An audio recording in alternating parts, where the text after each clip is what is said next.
Hello, welcome to Books at the Bottom of the Stairs. My name's Lorene. Welcome to the first day of February also.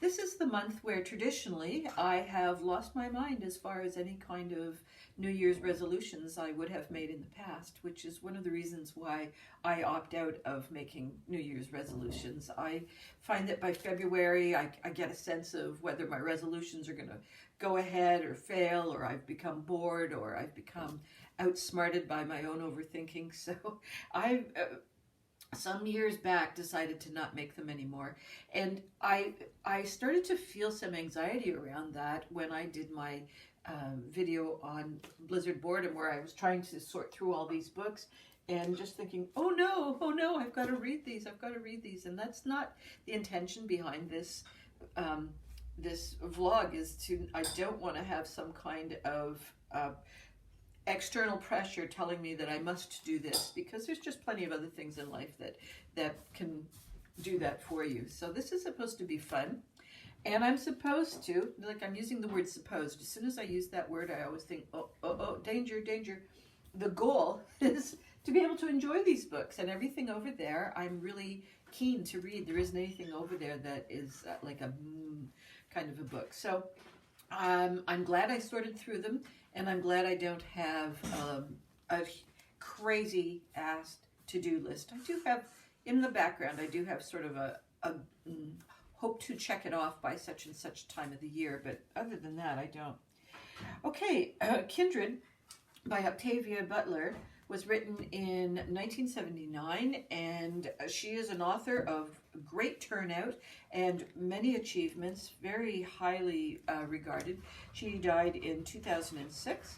I don't know how many novels she has to her credit. I would think quite a few. I think I quickly looked up Kindred just for, I don't even, to see if there was a sequel, and so I saw that there were quite a lot of things.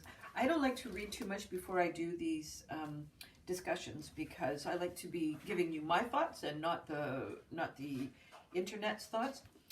I'm kind of ambivalent about this book. The main author, the main actor, protagonist, Dana, goes back in time to antebellum Maryland, where she, as a black woman, has no rights. So she begins to experience what it's like to be a slave, although because she's traveled back in time, she's not actually a slave. She hasn't been purchased into slavery. She hasn't been born into slavery.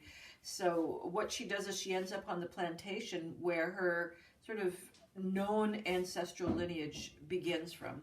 And there is Rafus, I guess that's how you say it, who is her ancestor, who continually gets into all kinds of accidents that mean that he's near death. And this is the reason why she travels back in time, in order to rescue him. If he is not alive to father the ancestress that everyone knows about, then it can't work. So, like, that whole kind of, you have to do a big leap of faith.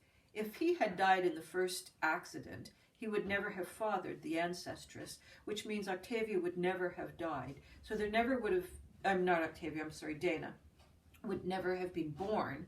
And so therefore she couldn't have gone back in time to save. So, like, there's that whole, like, I don't get the physics or the science on this.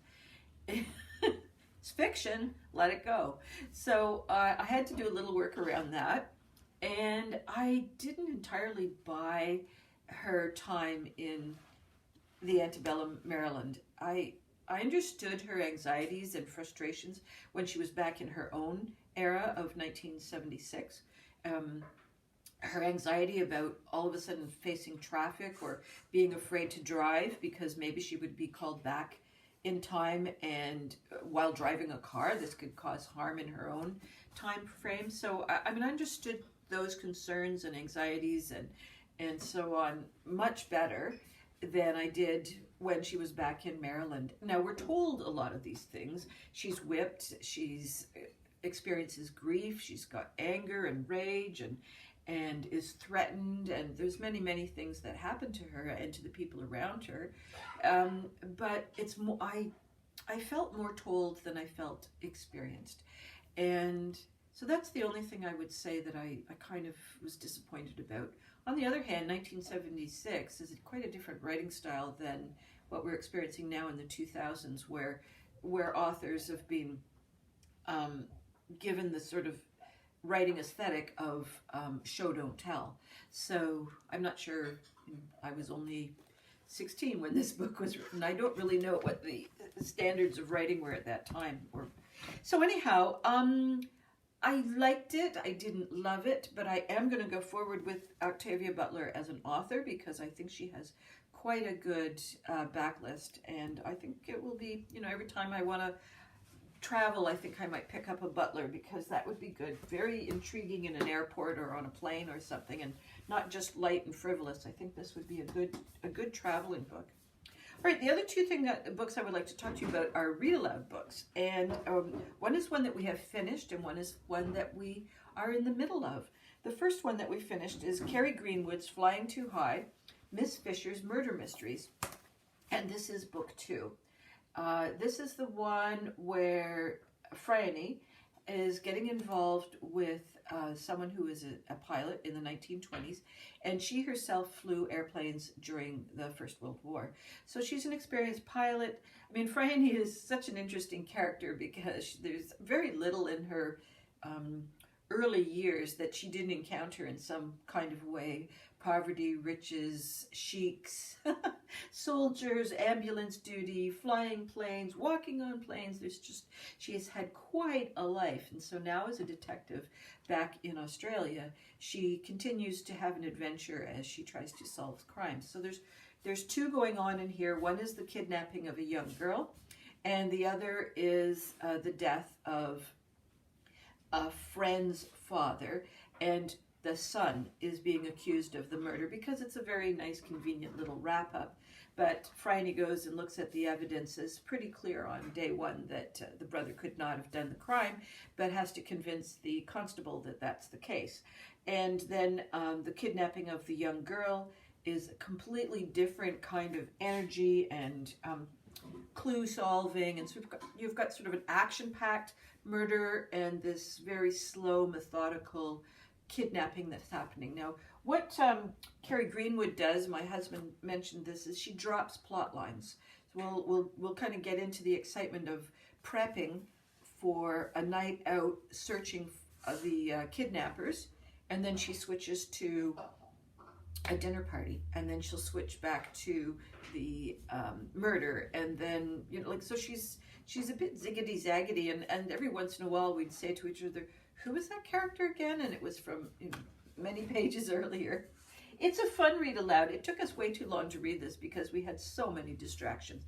I think had we read it in the pace that we want to, which is a chapter a night as a rule, I think it would have been a better read. And any sort of disgruntlement is totally on our pacing of this.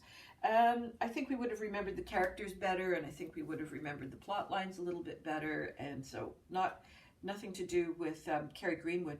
I believe that we're going to go ahead and get book 3. We try to do an author once a year, so far we're very happy with Carrie Greenwood. And if you don't want her as a read aloud, she would be a really super fun series to get into, just if you want something for in the bath.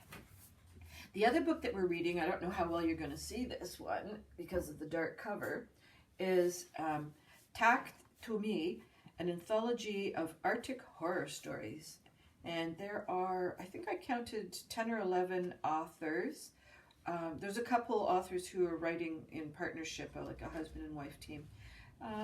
So these are current authors, and they are current horror stories. And what we're doing with this particular book is reading it aloud on Sunday evenings when we have our Zoom call with our kids. And I think it was Ryan who she really likes ghost stories and horror stories, and so she's kind of got us on this little kick, because the book that we read before we thought was going to be a short story. It was from Gutenberg Press, and it turned out to be a novella. It just went on and on and on. It was a kidnapping story by P.G. Wodehouse, and we all thought it was going to be funny, and it was kind of funny, but it took us weeks to read it. And again, like when the momentum isn't there, you really need pacing when it has to do with comedy. So we thought ghost stories and horror stories, the slower you read them, the more suspense there is. Why don't we try that? So these are stories that come out of the Arctic. They do have reference back to some of the mythology and creepy characters that are part of the Inuit lexicon. And one of the fun things about this is, so far, is that the protagonists of each short story definitely connects back to the heritage. We're not seeing so far, we haven't seen someone who's experiencing a horror story in downtown Toronto, for instance. So I'm really enjoying it. If you're looking for something spooky and different, this is going to be your cup of tea. So it's spelled Taaqtumi,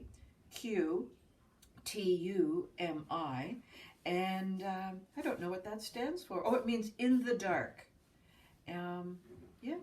Oh, there's even going to be a zombie virus coming up. So I hope this tickles your fancy. In a very weird way, I heard about this from, I believe it was 6 Minutes for Me. I'll link her in the doobly-doo below, who was reading out of Texas and New Zealand. Well, she lived in Texas and now she's living in Australia. So I just thought, how peculiar that she should come across Northern Inuit horror stories. So I hope all your reading dreams and adventures continue to come true, and that there isn't any ice on any of your sidewalks. Bye-bye for now.